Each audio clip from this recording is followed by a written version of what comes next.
Está Quique quejándose, dice que no es la parte que le gusta del tema. Faltan unos 30 segundos más. ¿Sí? Todavía, o sea, que vos querés dejarla correr. Sí, un poquito más. Quique es un entendido de la música, ¿no? Si lo dejan un poco más. A ver. Si llegara a ser Johnny Ahí está, Allen, muy bien. que me suban la música un poquito más. Bueno, realmente estábamos hablando del informe de Barreda, ¿no? Qué caso, ¿no? Antes de continuar con el tema, vamos a decir que estamos viendo, nos están viendo en realidad por el canal 21 de Cablevisión y el 530 a través de Flow.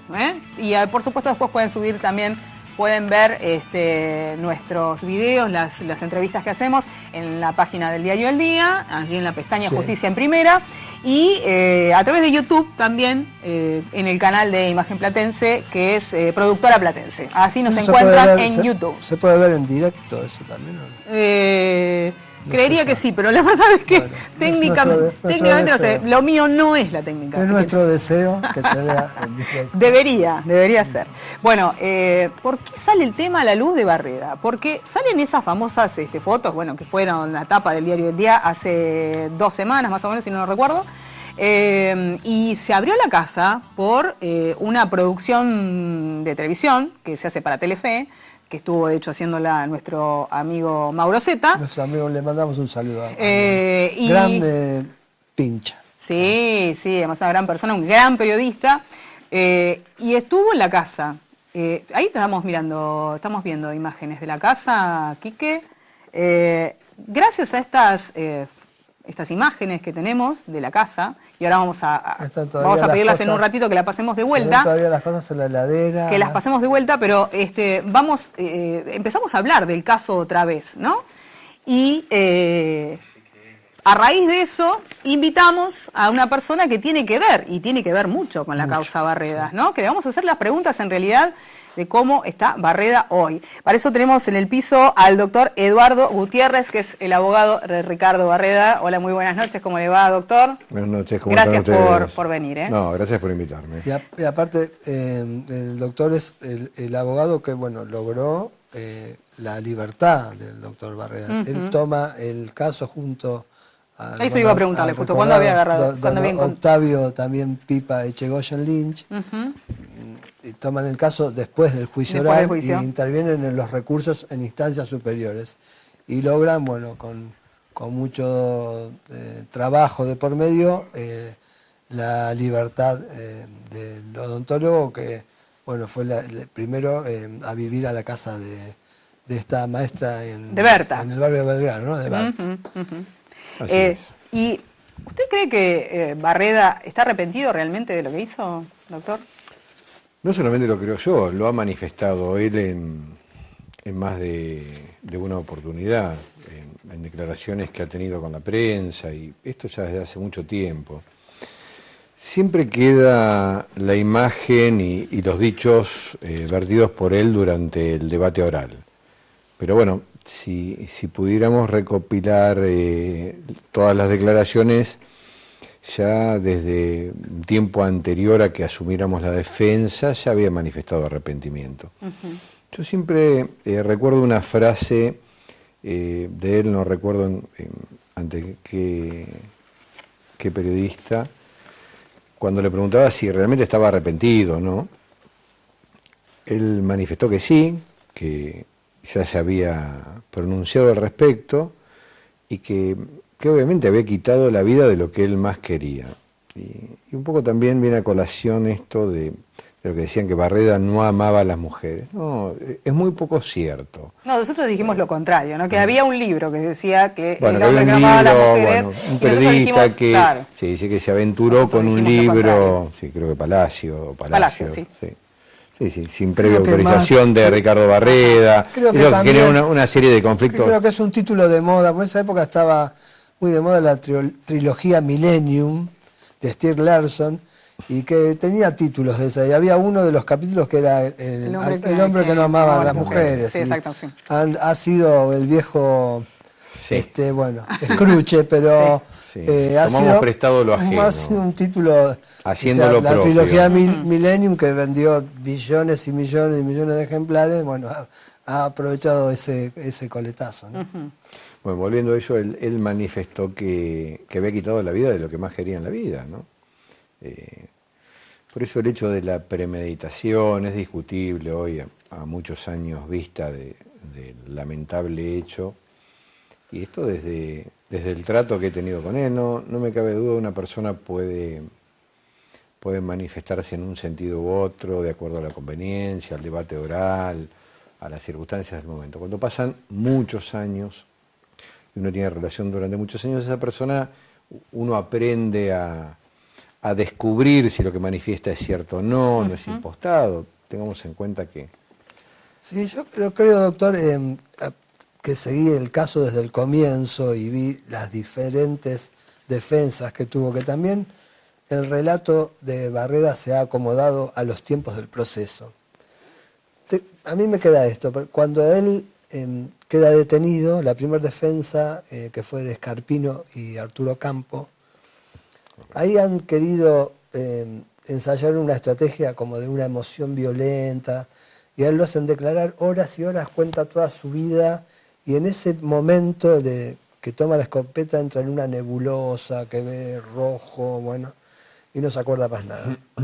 Que veía bultos. Cuando cambia la defensa y empieza el juicio oral, que ahí ya con el doctor Irizarry, el doctor Díaz, ensayan, bueno, la estrategia era declararlo inimputable, entonces ahí tenían que demostrar que él padecía un delirio reivindicatorio, y por eso ahí dice, en circunstancias similares lo volvería a hacer, eran ellas o yo, para demostrar una locura. Ahora, después, cuando termina el juicio, y ya toman ustedes la defensa, y ahí ustedes empiezan a interponer recursos para obtener una libertad anticipada, o que se reviva la sentencia, después para pedir una condicional o una salida transitoria, ya el discurso cambia, y porque claro, ¿quién va a liberar a alguien que dice en circunstancias similares lo volvería a hacer? Es un razonamiento que se hace después de un análisis de toda la causa, ¿no? Y parece como que también su discurso lo fue acomodando a las instancias, ¿no? Claro. Sí, en parte sí y en otras partes no. Recordemos un poco que justamente fue la creación del Tribunal de Casación Penal, había recursos pendientes contra la sentencia del tribunal. Claro, porque ahí toma ese proceso, ¿no? Que había un cúmulo de causas que se las tiraban entre casación y la corte, iban y venían porque a ver quién las iba a resolver, ¿no? Y quedaron demoradas, ¿no? Es que había recursos impuestos, estaba apelada la sentencia, bueno, viene la modificación al código, se crea el Tribunal de Casación Penal, entonces se lo estaría privando. Fueron de esos casos que quedaron en esa situación límite entre el nuevo proceso y el anterior, y para no vulnerar garantías constitucionales y darle una oportunidad más, obviamente con buen criterio, se retrotrajo el recurso interpuesto, se reformuló un nuevo recurso de casación, y en realidad fue, como todo recurso, una cuestión mucho más técnica, no había una valorización de hechos, pero se siguió el hilo conductor que se mantuvo fundamentalmente durante el debate. Luego, obviamente, ante otro tipo de peticiones, no es que no se mutó porque no hubo declaraciones, si bien hubo una audiencia ante la sala del Tribunal de Casación Penal, no hubo un cambio de criterio. Bueno, pero sí a los medios no tuvo cambio de criterio. Pero sí en las notas que da a los medios, él hace... bueno, es que también transcurrió un tiempo, hubo todo un proceso, una elaboración. Yo te lo he manifestado muchas veces. Él, durante su alojamiento y sobre todo el tiempo que estuvo en la unidad número 9 de La Plata, tuvo un muy buen seguimiento desde el gabinete psicológico.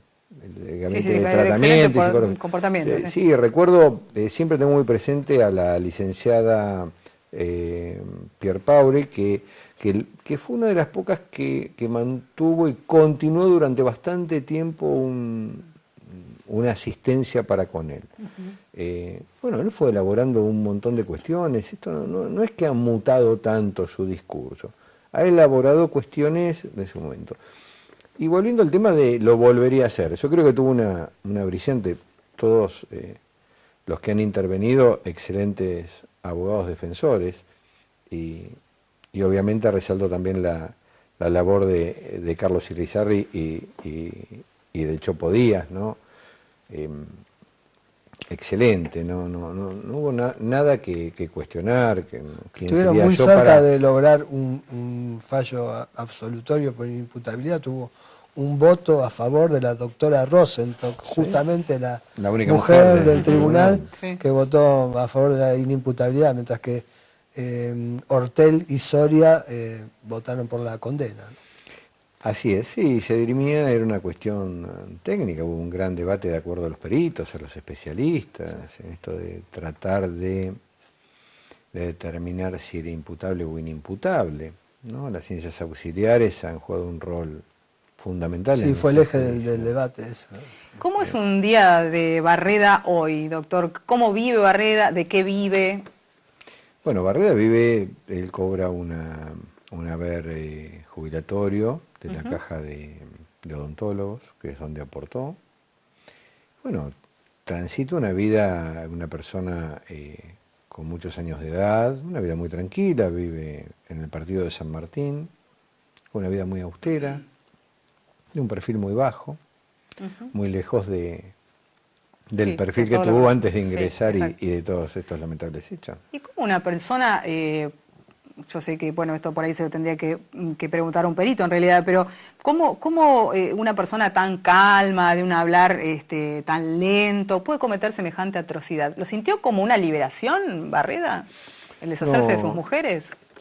En su momento, por la situación. Habría que nuevamente preguntárselo a él, pero bueno, esto yo puedo tratar de recordar la respuesta que dio ante